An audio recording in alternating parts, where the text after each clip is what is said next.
Alright, welcome to the first episode of Parking Lot Thoughts, where we're going to be talking about John Wick Chapter 2. Basically, the way these are going to work is I'm going to explain my thoughts both before and after the movie, and that way you can kind of get a sense of where I'm coming from and also get a review out of these movies. Well, first of all, let me just say that the first John Wick action film was, without a doubt, one of the best action films to have come out within the last decade. It was a very emotional story. It had a very emotional core. So, that being said, I'm both worried and also kind of optimistic about the second film.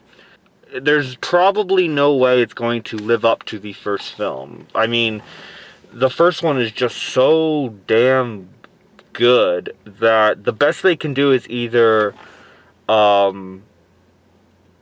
live up to it or surpass it. And I highly doubt they're going to surpass it. So the best they can do is at least be as good as the first, or at least not be a complete f*** up. I haven't seen a lot of trailers for the sequel. I've seen the two main trailers. I haven't seen like any clips. I haven't seen any behind the scenes looks. All I know is that apparently he's pulled back into the Assassin's world, which, duh, I mean, that's the whole point of the story. But I'm not exactly sure how. There's a shot in the trailer where his house is burning down, and if they're going that route, that's not going to be as effective as the dog dying from the first one, because it's a dog. I mean, we have an emotional attachment to a living thing more than we have an emotional attachment to an inanimate object. So if the assassins that he's getting revenge on in this film just burn his house down, I can't imagine the emotional core being that strong, or at least not as strong as the first one. So yeah, hopefully it's just as good as the first, if not better. I highly doubt it'll be better. But as long as it's got some well-choreographed action scene and Keanu Reeves kicking some serious butt, I'll probably enjoy it.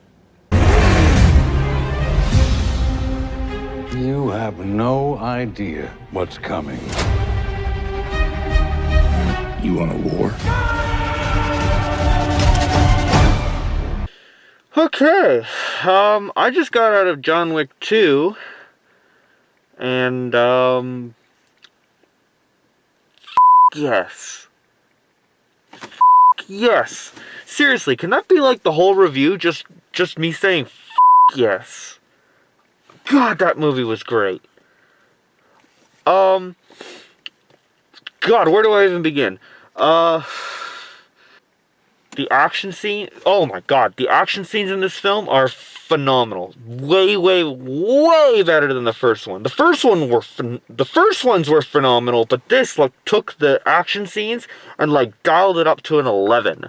The choreography, the way that they're shot, there's this great fight scene that's inside kind of like a funhouse mirror kind of thing, and it works so well because the camera pans down and you're looking at the mirror in the floor as they're fighting, and it's a great angle, but then it pans up and you see them actually fighting, and just great cinematography like that throughout the entire film. And I'm a really big fan when movies have really harsh blues and really harsh yellows. It's one of those cinematography things that just it always looks good, in my opinion. I don't think you can go wrong with that kind of look, that kind of style. Is this movie as good as the first one? To that I say no. And yes. Yes and no. It's, if you're looking for something that's emotionally strong as the first one, you're probably not going to find it here. Thankfully, they don't go the route where they kill the dog again. That would have been a little redundant. Instead, I was kind of concerned because it looked like the whole object of John Wick's vengeance was they burn his house down. And I was kind of worried about that because it's not as effective.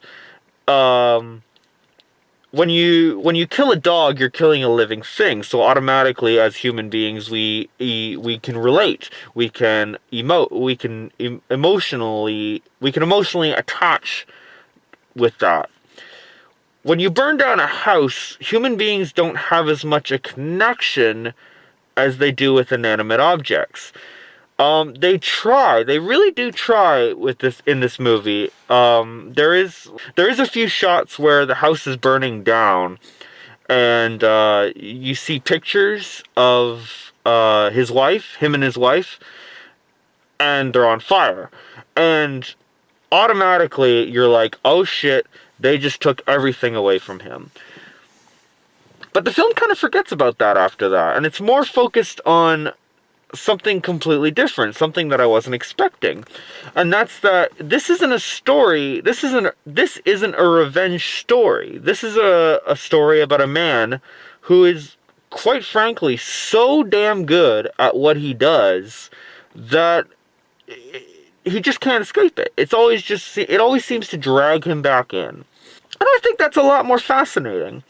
So, even though the film isn't as emotionally effective as the first one, it is a lot more interesting than the first one, and they do a lot more interesting things in all aspects, in terms of like writing, storytelling, choreography, action. There's a lot of times in the film where it feels like it's just gonna do the same thing, but then it dials it up to an 11. It's like, hey, let's take the first one that was so goddamn good and make it better. And in some ways, they do just that. They actually improve on the first one. I was a really big fan of, right from the opening, right from the start of this movie, you automatically know you're in for a thrill ride. The beginning of the movie actually takes place maybe like a couple hours, maybe a day or two after the first one, which was great, by the way, because it definitely feels like the two stories connect a little bit better like that, and it definitely warrants the title Chapter 2. And it's all about John getting his car back from the first one. And that's one of those things that I never really thought about in the first film. He never actually got his car back. He got revenge on the guy that killed his dog, but at the end of the day, he killed his dog and stole his car. So it's kind of cool that they picked up on that. The action scenes in this movie are such a thrill. I have never been to an action film, or I shouldn't say I've never.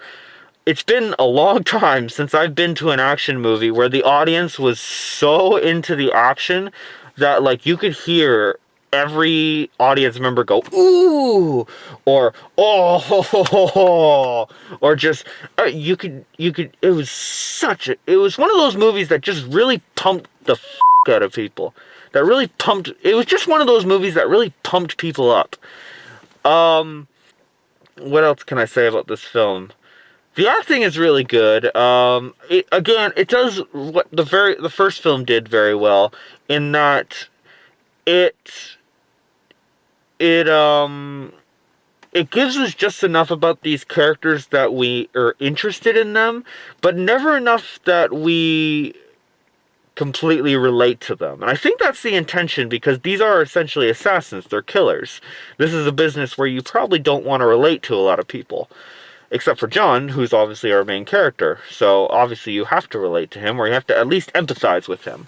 Every kind of assassin has their hook, you know, something that makes them interesting. There's this one girl that she's a mute, and she's talking through sign language, and that's really cool. I can't really think of another character out there who is a complete badass, but also a mute. I'm sure there's probably at least one, but I can't think of any off the top of my head. Then there's like this scorned security guard. He's really cool. He's played by Common, who's one of those guys that, like, you're not a great actor, but you do a good enough job at what you do. Lawrence Fishburne comes back, and that's awesome. He plays like this homeless guy, and that's awesome. Like, the image of Lawrence Fishburne as king of the hobos, I don't even know what else to say to that. That's friggin' hilarious. So yeah, John Wick 2. I was originally skeptical if it would be as good as the first one, and what a surprise. It was just as good in the first one in many ways. So, that's my review. Thank you for watching. By all means, comment below and tell me what you thought of the film, and I'll see you in the next one.